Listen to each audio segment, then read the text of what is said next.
mokonzi ya mapinga na lola bongo Yesu Kristo elonga nanga elombe ya bitumba nanga Mona ye kosina yuda kolona nguya nyoso oh na mbonge ya mitungisi nanga bongo mwana na nzamba kosalisanga mokonzi ya mapinga na lola bongo Yesu Kristo elonga nanga elombe ya bitumba nanga Mona ye kosina yuda kwa tena mbele zako kwa sakama tunalisifu na kulinua jina lako kwa yote ambayo umefanya kwa ajili yetu, zaidi kwa pumzi ya uhai ambayo tunaendelea kupumua. Asante kwa ulinzi na uchungaji wako Baba, tunakuhitaji kwa saa ndogo ambayo tutagawanya neno lako. Uwe pamoja nasi, utuongoze. Roho Mtakatifu tuongoze, tuseme yanao kwa mapenzi yako. Asante kwa kutakuwa pamoja nasi mwanzo hadi mwisho, kwa jina la Yesu Kristo, amen. Leo tutasoma neno la Mungu katika kitabu cha Yohana sura ya 5 mstari wa 5 mpaka mstari wa 9. Somo letu ya leo inasema, simama, chukua godoro lako na uende. Hapa tunakutana ni habari ya ule mtu mwenye alikuwa mgonjwa muda wa miaka 38. Wakati Yesu alimuona na lala, Yesu akajua kama haiko mgonjwa tangu muda mrefu. Yesu akamuuliza akamwambia, unapenda upone? Mgonjwa akajibia Yesu akasema, sina mtu wa kunitupa birikani wakati maji yanapotibuliwa.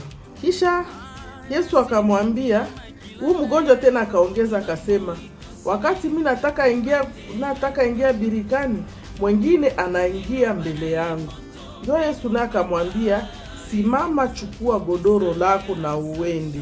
Ndio somo letu ya leo tutazungumzia, simama, chukua godoro lako na uende. Prends ton lit, lève-toi et marche. Bwana Yesu Kristo asifiwe. Tunatoka kusoma neno la Mungu katika kitabu cha Yohana sura ya 5 mstari wa 5 hadi mstari wa 9. Tunasikia habari ya mtu alikuwa mgonjwa, balikuwa namuleta alale pale kubirika Betsaida. Pale ilikuwa kafasi kwenye balikuwa kanaleta wagonjwa, kila mgonjwa balikuwa namuleta pale, kisha malaika alikuwa kanakuya anatibua maji. Wakati malaika anatibua maji, mwenye ataingia mule mumai wa kwanza na njo mwenye atapona. Kisha mgonjwa yeye akajikutana anakuwa pale Betsaida, hakuwake na mtu wa kumsaidia. Na njo vile saa Yesu alimkutanaka pale akamwangalia akaona kama ni mgonjwa wa siku za mingi. Yesu akamuuliza tu, unapenda upone? Mgonjwa akaanza ambia Yesu, mie sasa napendaka niingie mumai, mtu mwingine anaingiaka mbele yangu. Na njo vile tutakia kutana katika maisha yetu ya kila siku.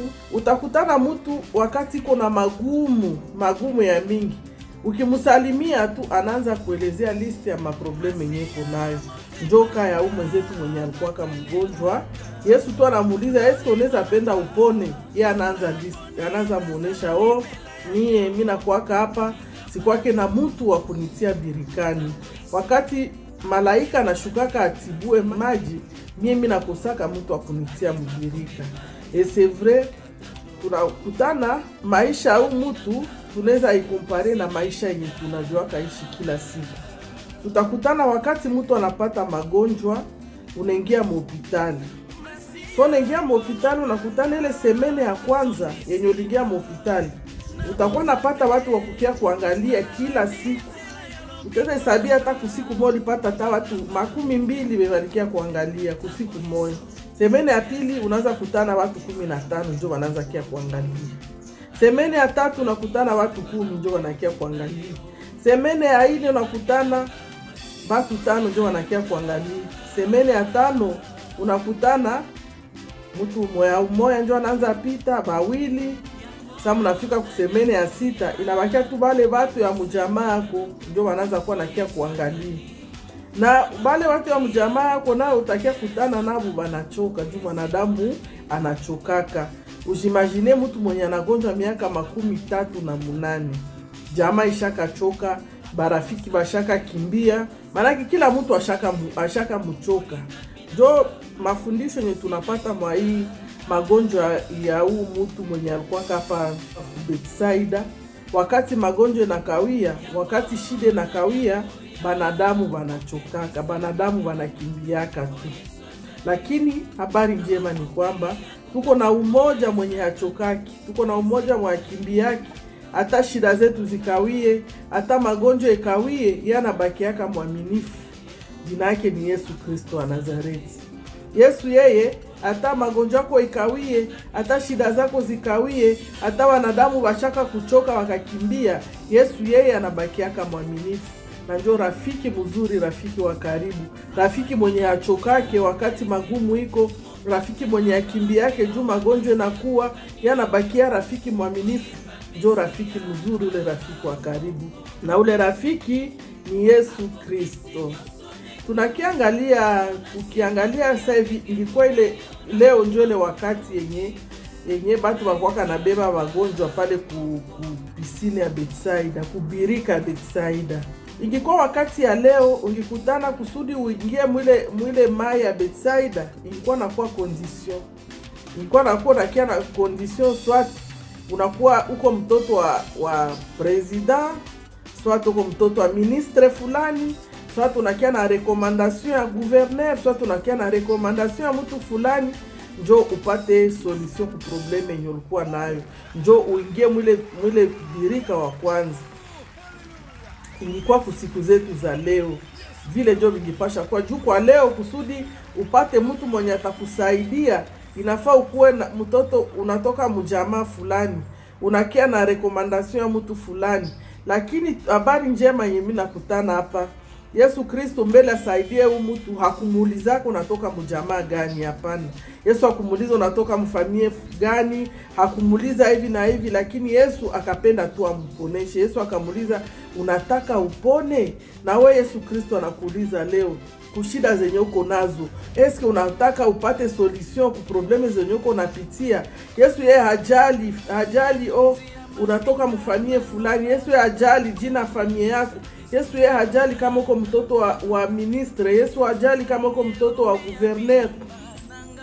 Yesu yeye hajali kama uko mtoto wa patron fulani, kama uko mtoto wa grand commerçant. Yesu hajali vile. Yesu yeye anajali tu umwamini na utaona mkono wake. Yesu Kristo akaona huu mtu anagonjwa, alala pale depuis muda mrefu ya magonjwa. Yesu akapenda tu apate amuponeshe. Yesu akupendaka kujua ile ngine madetaye yote. Bwana Yesu Kristo asifiwe. Ingine somo nye tunakutana kumaisha huu mtu mwalikuwa mgonjwa muda wa miaka 38. Tunakutana wakati banadamu banachokaka. Banadamu yote banachoka. Hospitali haupataki tena kukia kuangalia. Unakuta banadamu yote washaka kimbia, lakini Yesu tunjo abandonake mtu. Yesu tunjo manabakiaka mwaminifu. Utaona hospitali wakati hata na bazazi walikuzala wanaanza banakuchoka juu magonjwa na kawia. Uwaze mtu afanye miaka 38 anakuwaka mgonjwa. Banadamu yote bashaka choka. Juu banadamu anachokaka, lakini mwenye achokaki probleme zetu ni Yesu Kristo. Hata probleme zetu zikawie, hata shida zetu zikawie, tuko na umoya mwenye atuchokake. Tuko na umoya mwachokake probleme zetu. Jina yake ni Yesu Kristo wa Nazareti. Utakutana wakati ungali nawaza fulani atanisaidia, fulani atanisaidia, ni wakati yenye hauyakawia magumu, ni wakati yenye hauyakawia magonjwa. Lakini wakati ya magonjwa, wakati ya shida, ndio sasa mtu anajikutanake koyepeki. Unakutana bale wenye walikuwa na wazia wataweza kusaidia. Unakutana bale walikuwa na wazia utaweza kimbilia wakati wa shida. Wote washaka kukimbia, wote hawakukaribia yake tena, juu anawewa kama uko na shida. Ndio vile wanadamu wanakuwaka. Ukiona manadamu iko na kukaribia, ukiona manadamu iko na kuzoea, manake juu anajua kitu fulani yenye anakutoshaka. Lakini wakati yenye utakuwa hauna tena, ule mwanadamu mwenye alikuwa na kukimbilia, alikuwa na kuzoea, ule ndio mwenye atakukimbia wa kwanza. Wakati shida inakuwa, wakati magonjwa yanakawia, wakati mtu anapitia magumu, ndio wakati yenye unajuaka sevre gisi wanadamu wanakuwaka. Mwanadamu ni mtu rafiki wa intere. Wakati kuna intere anajua hata kutosha kutona pale urafiki kabisa na kole. Wakati anajua hata kutosha hako kitu, unakutana tole wako mwenye ulikuwa naanza njoo wako wa karibu. Ule mlikuwa nasema huyu ndio mwenye haizi niachilia. Ingia magumu, ingia mshida, ugonjwe, ndio tayua rafiki wa kweli ni nani. Wakati wa magumu, wakati wa shida, ndio mtu anajuaka rafiki yake wa kweli. Huko wakati Mungu anatupitishaka mkitu, ni juu atufungule akili, akuoneshe kama haiko vyenye watu wanakuambiako, unaona watu biko na kuongelesha, biko na kuchangamukia, watu biko na kutembelea, ni juu wanono kwa bonne santé, ni juu wanono hauna ni juu wanono hauko napitia shida. Ingia mshida, uone gisi watu wanakuwaka. Barafiki ba mingi ni barafiki ya intere. Wakati wa shida ndio mtu anajuaka rafiki wa kweli, na rafiki mwenye akukua rafiki wa kweli. Sawa mwenzetu mgonjwa mwenye alikuwa mgonjwa hapa Bethsaida muda wa miaka 38, magonjwa yake likawia, banadamu wakamchoka. Ndio kawaida mwanadamu anachokaka, shida ikikawia, magonjwa ikikawia, mwanadamu anachokaka, mwanadamu anakimbiaka.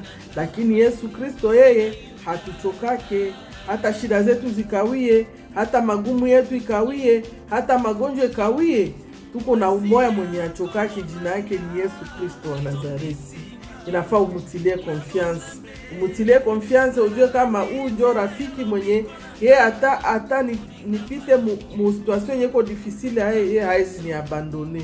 Yesu yeko tofauti na urafiki ya muidunia. Urafiki ya mudunia ni urafiki ya intere. Ni urafiki yenye wanajua watakutosha kwa kitu, banajifanya marafiki yako, lakini wakati wanajua hawezi kutosha hapo tena kitu, unakuta bale bote walikuwa na kukaribia, bote wanakukimbia. Ndio vile mwanadamu anakuwaka. Utaona mtu mwenye alikuwa na kukaribia wakati yenye yeye alikuwa mshida, iko najifanya saa rafiki, iko najifanya mtu wa kujishusha mbele yako, kwa Mungu amuinue kidogo. Mungu amuinue kidogo, ndio tajua vraiment kama huyu mtu alikuwa mtu mzuri au alikuwa tu najifuchika juu situation difficile yenye alikuwa anapitia. Utakutana mtu alikuwa anajifaa rafiki yako, alikuwa anajifaa mtu wa bien mbele yako, wa kukutembelea, wa kukuongelesha mzuri, lakini anajua yeye Mungu ashamuinua wewe wakati unapungukiwa. Utaona sevre kisi wanadamu wanakuwa.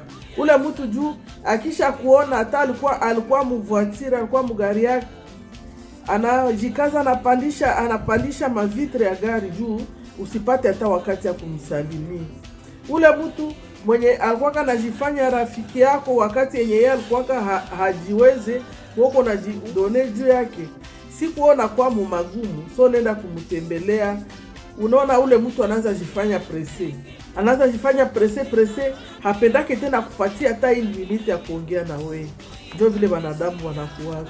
Tuko na umoya, wanabakiaka rafiki mwaminifu, rafiki mwenye ashanjake, rafiki mwenye hata shida zikawie, hata magonjwa ikawie, ule jina yake ni Yesu Kristo wa Nazareti.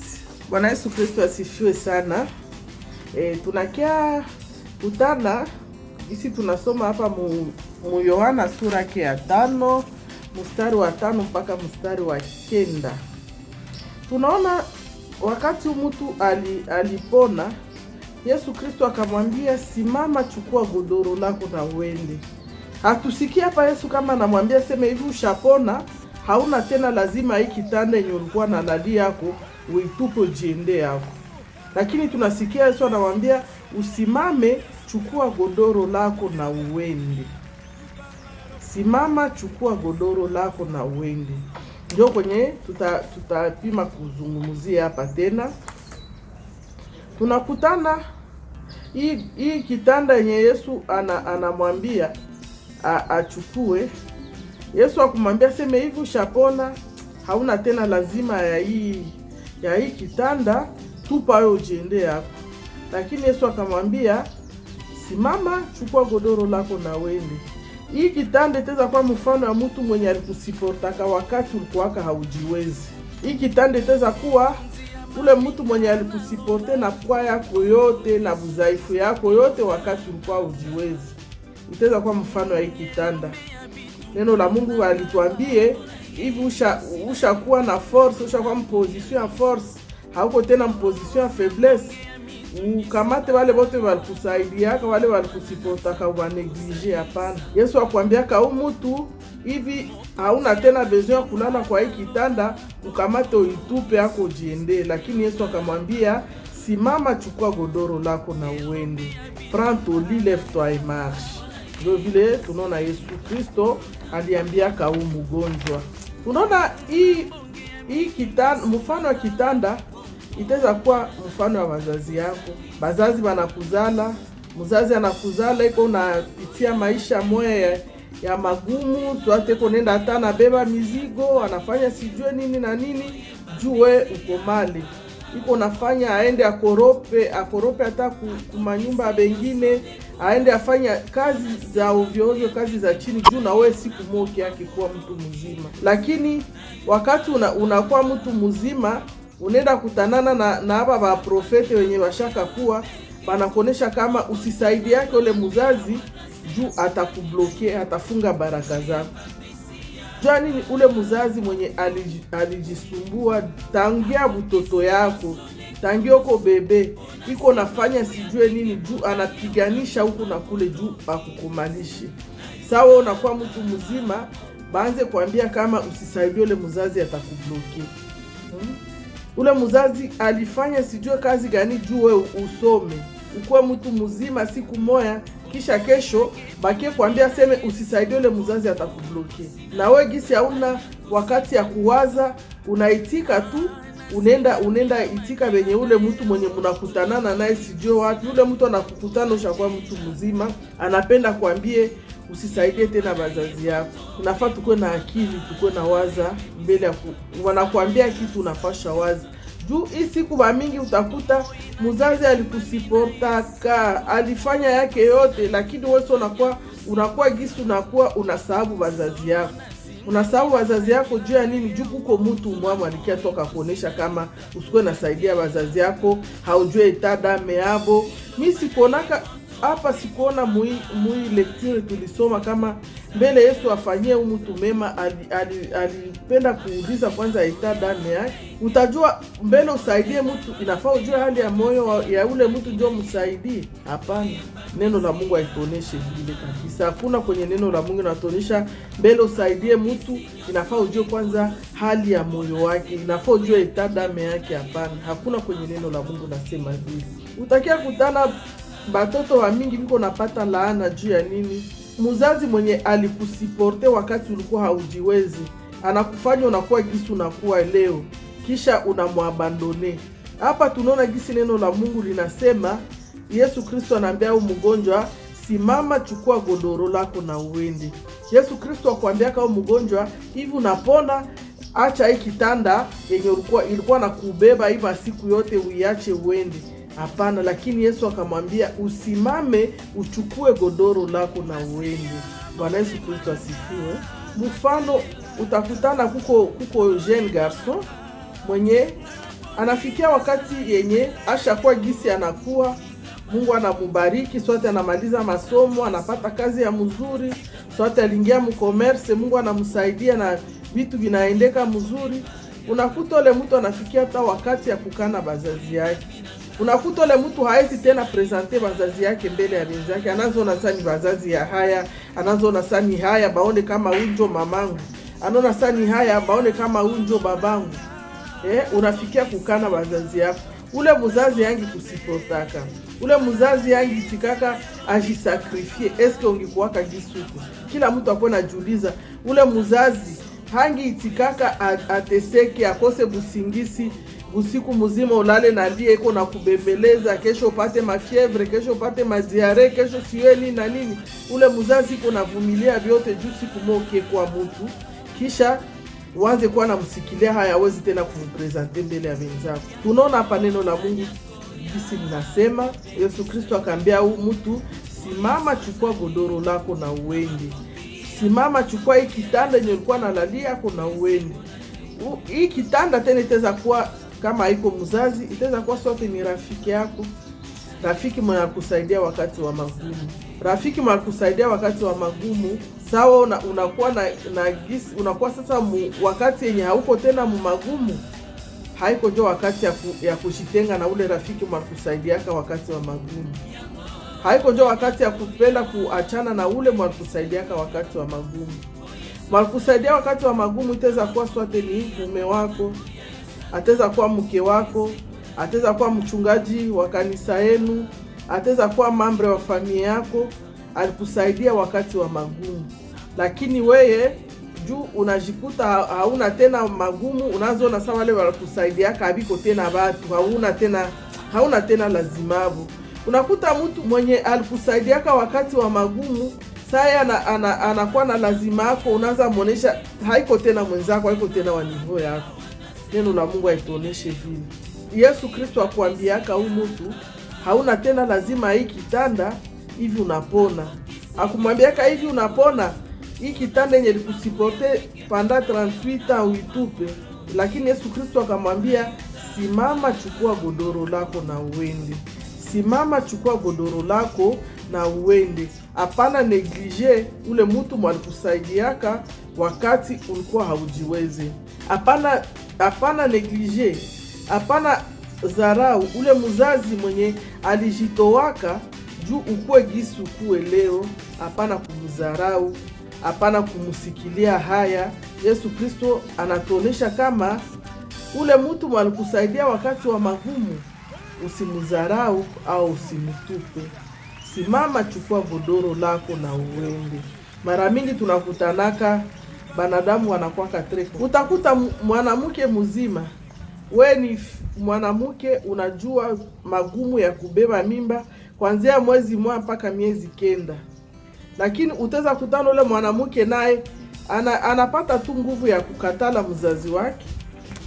Haezi presente naye tena mama yake. Anaanza na sasa mama yake ni wahaya, mama yake ni wabuchafu. Hapashi astahili kukua mama yake. Unamwona sasa astahili kukua mama yako, lakini yeye ndio anakufanya ukue gisu uko leo. Kama unakuwa gisu uko leo ni juu ule mtu, ule mama alikusiportaka depuis uko bebe mpaka gisu unangwana kuwa mtu mzima. Na gisi unangwana kuwa mtu mzima, haupashwe zarau ule mtu alikufanya ukue gisu uko leo. Neno la Mungu linatuonesha, simama, chukua godoro lako na uende. Prends ton lit, lève-toi et marche. Ndio vile neno la Mungu linatuonesha. Tutakiangalia mu Timotheo wa kwanza sura ya 5 na mstari wa 8. Gisi neno la Mungu linasema, asiye mjali wa kwake zaidi wale watu wa nyumbani mwake, ameikana imani, na yeye ni mubaya kuliko mtu asiyeamini. Ndio vile neno la Mungu linatuonesha. Utakutana huu mtu juu ashakuwa gisi anakuwa anasahabu vyote vilipitaka zamani. Anasahabu kama kuko mtu mwalimuvumiliaka, anasahabu kama kuko mtu mwalimusiportaka. Unakuta anaanza mzarau, anamuabandone. Hapendi tena kujiokipe naye.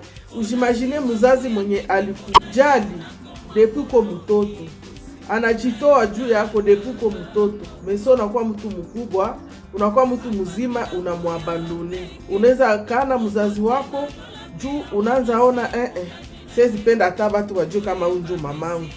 Mimi siwezi penda hata wajue kama huyu ndio babangu. Siwezi penda hata wajue kama huyu ndio mwenye alinizalaka. Neno la Mungu linatuonesha, asiye mjali wa kwake zaidi wale watu wa nyumbani mwake, ameikana imani. Na we kama haujali wa kwako, kama haujali mambo ya familia yako, kama haujali wazazi wako, kama haujali ule mtu mwalikusaidiaka wakati haujiwezi, ataweza kuwa mtu wa jamaa yako, na we uko mubaya kushindia hata mpagani. Na we kama upendi kujali wale walikusaidiaka, na uko mubaya kushindia mpagani. Ndio vile neno la Mungu linasema. Somo letu ya leo lilikuwa nasema, simama, chukua godoro lako na uende. Bwana Yesu Kristo awabariki. Ilikuwa wenu Mama Dudu Furaha Bashokwire kutoka Malawi Palilongwe, uko moja katika wanamemba wa group Maranatha Jesus Come Soon. Bwana Yesu Kristo awabariki. Tutaomba Mungu mbele tulagani. Asante Baba kwa kutujalia neema juu ya neema kwa tena mbele zako. Asante kwa kuwa pamoja nasi mwanzo hadi mwisho. Utusaidie Baba, tujue kusikia neno lako na kuitia katika matendo. Tusiwe watu wa kusikia tu, lakini tuwe watendaji. Utusaidie na kutuongoza, maana wewe ndiye Mungu wetu. Kwa jina lako Yesu Kristo tunaomba tukiamini. Amen. Ona simbangu ya peke mbona ye unakoma moloni na Yuda